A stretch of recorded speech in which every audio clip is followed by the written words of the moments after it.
കാസിനെ ഞാൻ ചെക്കനെ ശ്രദ്ധിക്കാം. ഒന്ന് പോവാ ചാപ്പ. അതിനല്ലടാ നമുക്ക് നമ്മുടെ സുലൈമാനെ പോലില്ലേ. നിന്നെ കൊണ്ട് ഞാൻ പറയിപ്പിക്കും കൊച്ചാപ്പ. അത് സുലൈമാൻ തന്നെ.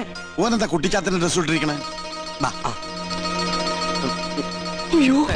നീ അത്രയ്ക്കായോ? നിന്നെ ഞാൻ ശരിയാക്കി തരാം. ഇവരിതെങ്ങോട്ട് പോണേ?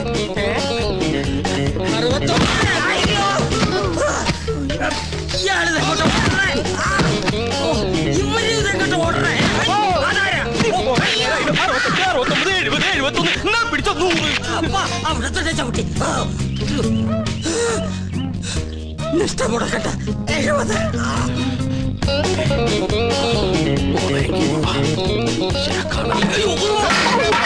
70 പിടിച്ച മോള. നീ എന്താ പട്ടം കൊടുത്തോണ്ട് നിൽക്കണേ? അല്ല ഞാനത് എന്താ ഞാൻ പറയാം. എന്താടാ ഞാൻ ഈ കോലം കിട്ടിയത് എന്തിനാന്നറിയോ? എന്തിനീ? ഔട്ട് ഹൗസും കുറച്ച് പറമ്പും കിട്ടിയെന്ന് സന്തോഷിച്ചിരിക്കും. നമ്മള് താമസം തുടങ്ങി അവിടെ. ആയിക്കോ, പക്ഷെ ഒക്കെ പോവാൻ പോവാ. അവര് സുപ്രീം കോടതിയില് അപ്പീൽ കൊടുത്തിരിക്ക. പക്ഷെ ഞാൻ വിടുവോ? വിവരം അറിഞ്ഞ ഉടനെ വേഷം മാറി ഞാൻ ഈ കൊട്ടാരത്തിനുള്ളിൽ കയറി പറ്റി. എന്തിനാന്നറിയോ? ചാരപ്പണി നടത്താൻ. ഇടാ കൊട്ടാരത്തിൽ ചാരം പാരാൻ പേർ ആരുല്ലേ? ഓ ആ ചാരന്മാരിലല്ല, രഹസ്യം ചോർത്തൽ, സ്പൈ വർക്ക്. ഓ അങ്ങനെ ഹിന്ദി പറയണേ. ലോ പോയിന്റ്സ് കണ്ടുപിടിക്കാൻ ഞാൻ അതെല്ലാം ചോർത്തി തരും. അത് നമ്മുടെ വക്കീലിന്റെ അടുത്ത് ആപ്പാപ്പ നിങ്ങൾ എത്തിക്കണം. എങ്കിൽ നമുക്ക് ഈ കൊട്ടാരം കൂടി കൈക്കലാക്കാം. എല്ലാം എന്റെ ബാപ്പയുടെ പ്രതികാരത്തിന് വേണ്ടിയാ. എടാ സുലൈമാനെ, നീയാണ് എന്റെ സുലൈമാൻ. നിന്റെ ബാപ്പ ചോദിച്ചാലേ ഈ ബുദ്ധിയൊക്കെ കൊച്ചാപ്പ പറഞ്ഞെന്നു പറയണം. അത് ഞാൻ ഏറ്റു കൊച്ചാപ്പ. എന്നാ ഇനി സമയം കളയാതെ ചോദിക്കും. ഓക്കെ കൊച്ചാപ്പ. തൽക്കാലം നമ്മൾ തമ്മിലുള്ള ബന്ധം ഇവിടെ ആരും അറിയരുത്. ആരും? ബാപ്പ പോലും. ശരി. അസ്സലാമു അലൈക്കും. വലൈക്കും അസ്സലാം. ഓ പഠിച്ചോനെ കാത്തു. സുലൈമാനെ. ഓ പേരെടുത്ത് വിളിക്കില്ലേ കൊച്ചാപ്പ. അമ്മേ. എടാ നീ രഹസ്യങ്ങൾ ചോർത്താൻ വന്നതാണല്ലേ? നീ ഇവിടുത്തെ ശത്രുവിന്റെ മകനാണല്ലേ? നിന്നെ ശരിയാക്കി തരാടാ തമ്പുരാക്കന്മാരെ.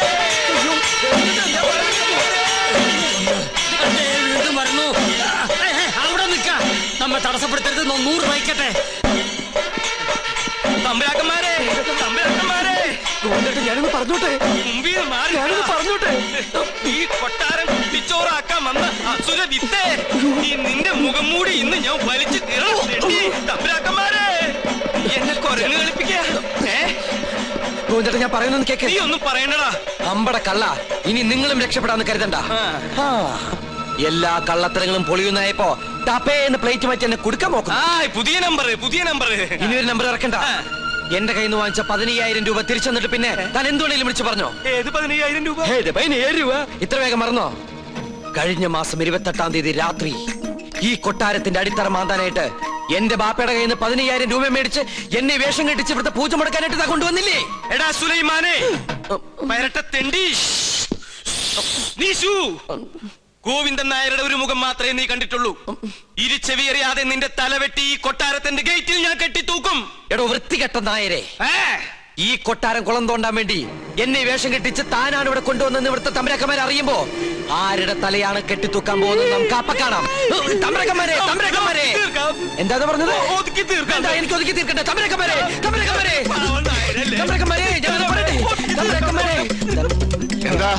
എന്താ ഒരു ബഹളം? ഒന്നുമില്ല. ഞാനും ഇദ്ദേഹം തമ്മിലൊരു തർക്കം. യാഗത്തിന്റെ പൂജ ചെയ്യാൻ മുസ്ലിങ്ങൾക്കും കഴിയുമെന്ന് ഇയാൾ, പറ്റില്ലെന്നും നോമും. മുസ്ലിങ്ങളെ യാഗത്തെയും തമ്മിൽ ബന്ധപ്പെടുത്തി പറയാൻ തനിക്ക് എങ്ങനെ മനസ്സ് വന്നടോ?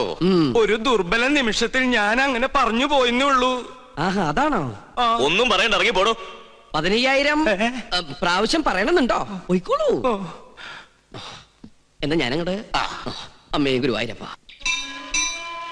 ശുക്ലാമൃതനും നീവും ശചിനും ചതുരുനിയും. ഇന്ന് ലേഡീസ് കുറവാണല്ലോ. ചൈന പ്രദർശനം കഴിഞ്ഞു.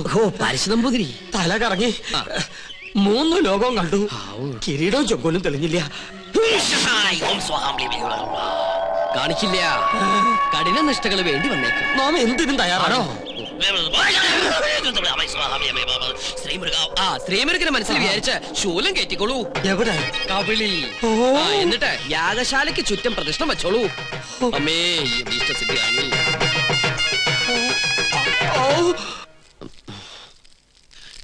ഓം ഗണപതി ഭഗവതി പാർവതി. വിടില്ല മോനെ.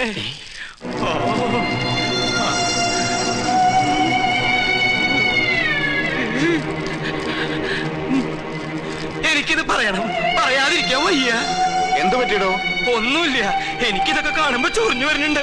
ഇയാളെന്താ ഈ പിറുപിറുക്കണേ? കുറെ നേരമായല്ലോ ഇയാൾക്കൊരു വല്ലായ്മ തുടങ്ങിയിട്ട്. വല്ലായ്മ എന്താന്ന് ഞാൻ പറയാം. 15,000 സ്വാഹ.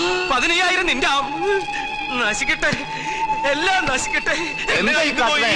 തനിക്ക് എന്താ പറ്റിയത്? ഇവനെ ചാമുണ്ടേശ്വരി ഭസ്മാസുരി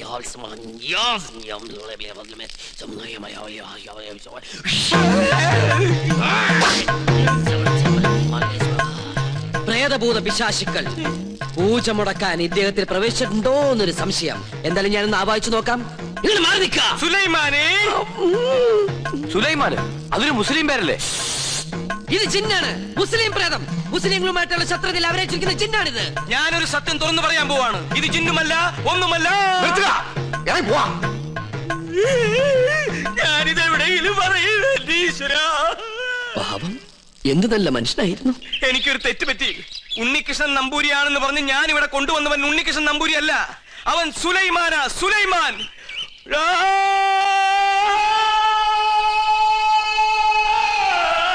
ഇപ്പൊ വിശ്വാസായ?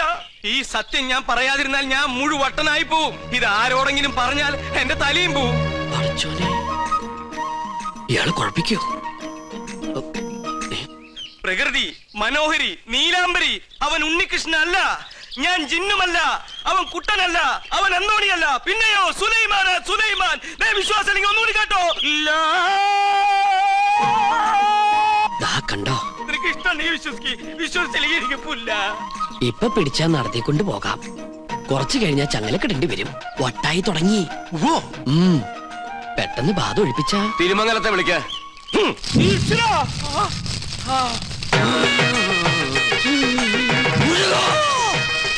ഇയാളെന്തിനാ ഈ ശൂലവും കയറ്റി ഇവിടെ ഇങ്ങനെ കിടന്ന് ഓടണേ? ഇയാൾക്ക് വല്ല വട്ടുണ്ടാ? ആരാ നീ? ഞാൻ ഇവിടുത്തെ കാര്യസ്ഥനാ. ഞാൻ ബാധയടാ ചോദിച്ചത്. എന്താ നിന്റെ പേര്? എന്റെ പേര് ഗോവിന്ദൻ. എത്ര കാലം ഇവിടെ കൂടിയിട്ട്? അച്ഛനപ്പൂമ്മയുടെ കാലം തൊട്ട് ഞാൻ ഇവിടെ ഉണ്ട്. ഒഴിഞ്ഞു പോവില്ലേ? ഒഴിഞ്ഞു പോവില്ല. ആരാ മുസ്ലിം ജിൻ? അത് ഞാൻ പറഞ്ഞുതരാം. എന്താ നിന്റെ ഉദ്ദേശം? സത്യം പറയടാ. ഇനി അത് പറയാൻ പറ്റില്ല. അടി കൊടുക്ക. അടി വേണോ? വേണം. തല്ലുകൊണ്ടാലേ ബാധ പോകും. തല്ലുകൊണ്ട ബാധയല്ല പോവാ, ബോധം പോയാലേ ബാധ പോകൂ. ആഹാ. പോയോ?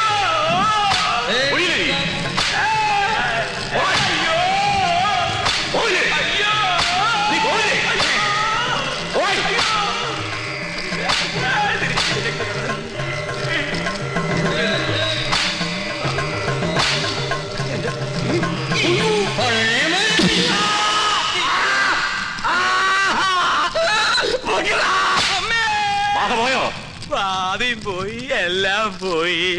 ഇനി പ്രദേശത്തുണ്ട്. നിന്നെ എന്നേക്കോ ഞാൻ പൂട്ടും. ആ, കൊണ്ടുപോയി കിടത്താ. പിടിച്ചോ, പിടിച്ചോ. ഇതേതാ സ്ഥലം? 2 നാളായല്ലോ ഈ കോപ്രാ കിടന്നിട്ട്. പന്നിയുണ്ട്, പന്നി. പരസ്യം അങ്ങോട്ട് ചെല്ല്, അവര് തരും. എന്താണോ ഇത്? നേർച്ചയാ, കുറച്ച് ആധുനിക. ഇങ്ങനെ ഒരു നേരത്തെ സൽക്കമൃത്തില്ല. ഇത് ആഭിചാരമാണോ? തല്ലണ്ട. ഒരുപാട് തിന്മകൾ മനസ്സിലുള്ളത് കൊണ്ട് ഞാൻ ഇയാൾക്ക് കൊടുത്ത ശിക്ഷ ഏത്? പോയിക്കോളൂ. ഇനി ഒന്നിനും വേണ്ടി അത്യാർത്ഥി കാണിക്കരുത്. കുട്ടികളെ മുതിർന്നവരോട് കാണിക്കരുത്. ഇയാളിത് അർഹിക്കുന്നു. സോറി. ഇന്ന് നമ്മുടെ കയ്യിൽ കിട്ടും. എന്ത് ഘോര കൂടോത്രം ചെയ്തിട്ടാണെങ്കിലും പകരം വീട്ടും. അച്ഛൻ എന്തെങ്കിലും കണ്ട് പേടിച്ചായിരുന്നോ? കണ്ടിട്ടല്ല, കേട്ടിട്ടാ. എന്ത് കേട്ടിട്ട്? എനിക്ക് തോന്നുന്നു അച്ഛന് ശരിക്കും വട്ടാണെന്നാ. മോളെ, ലോകത്തൊരാളും വട്ടനായി ജനിക്കുന്നില്ല. സാഹചര്യമാണ് അയാളെ വട്ടനാക്കുന്നത്. ഇത് മുഴുവട്ട് തന്നെയാ. എനിക്കിത് ആരോടെങ്കിലും പറഞ്ഞില്ലെങ്കിൽ ശരിക്കും വട്ട് പിടിക്കും. എന്നാ എന്നോട് പറ. ഞാൻ പറയും. ആ പറയ്. ഇല്ല, ഞാൻ പറയില്ല. അയ്യോ അച്ഛ, എന്നോട് പറയാൻ. ഞാൻ പറയാൻ പോവാ. ആ പൂജ ചെയ്യാൻ വന്ന ഉണ്ണികൃഷ്ണൻ, ഉണ്ണികൃഷ്ണൻ അവൻ ഉണ്ണികൃഷ്ണനല്ല, സുലൈമാനാ, സുലൈമാൻ. നീ എന്താ ഞെട്ടാത്തെ? ഞാൻ എന്തിനാ ഞെട്ടണേ? എനിക്കിത് നേരത്തെ അറിയായിരുന്നു. എന്നോട് പഠിക്കണ ആളല്ലേ. എന്റെ അമ്മ, എന്നിട്ട് എന്റെ നേരത്തെ നീ ഇത് പറയാതിരുന്നത്? അച്ഛനല്ലേ അയാളെ ഉണ്ണികൃഷ്ണൻ എന്ന് പറഞ്ഞ് ഇങ്ങോട്ട് കൂട്ടിക്കൊണ്ടുവന്നത്. എന്നിട്ട് അത് അയാളല്ലെന്ന് എനിക്ക് വിളിച്ചു പറയാൻ പറ്റുമോ? പിന്നെ തൽക്കാലം അച്ഛൻ ഇതോർത്ത് ടെൻഷൻ അടിക്കണ്ട. വേറെ ആരെയും അറിയിക്കാനും പോണ്ട. അറിഞ്ഞാ പിന്നെ അച്ഛൻ ജീവനോട് ഉണ്ടാവില്ല. ഇപ്പൊ ധൈര്യമായിട്ടിരിക്കും. അങ്ങനെ ധൈര്യമൊന്നും ഉണ്ടാക്കാൻ പറ്റില്ല മോളെ.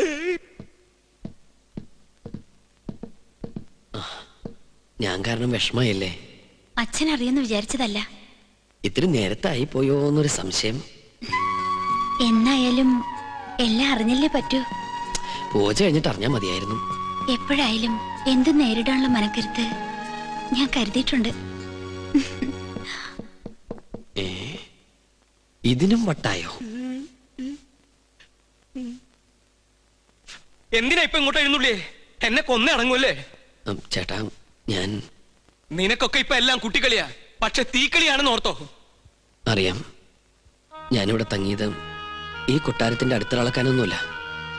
ഒരിക്കൽ പോലും ഈ കൊട്ടാരക്കെട്ടിനകത്ത് കാലുകുത്താൻ കഴിയുമെന്ന് ഞാൻ വിചാരിച്ചതല്ല. വിധി നിശ്ചയം പോലെ ഇവിടെ എത്തിപ്പെട്ടപ്പോ പിന്നെ തിരിച്ചു പോകാൻ മനസ്സ് വന്നില്ല. എന്റെ അമ്മയുടെ വീട്ടിൽ കുറച്ചു ദിവസം കഴിയാനുള്ള മോഹവും മുത്തശ്ശന്റെ സ്നേഹം പങ്കുവറ്റുള്ള കൊതിയോ അറിയില്ല.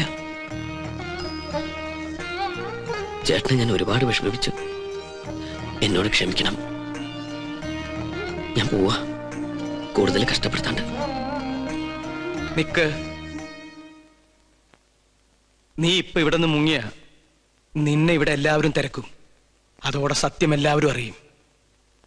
നീ ആരാണെന്ന് അറിയാതെയാണ് ഞാൻ കൂട്ടിക്കൊണ്ടുവന്നെങ്കിലും നിന്റെ ഉള്ളിലെ ആഗ്രഹങ്ങൾ ഇതാണെങ്കിൽ ഞാനായിട്ട് എതിര് നിൽക്കണില്ല. കണ്ടാൽ കൊല്ലാൻ നടക്കുന്ന രണ്ട് കുടുംബങ്ങൾ നീ മൂലം ഒരുമിക്കുകയാണെങ്കിൽ ഒരുമിക്കട്ടടാ. ഞാനുണ്ട് നിന്റെ കൂടെ.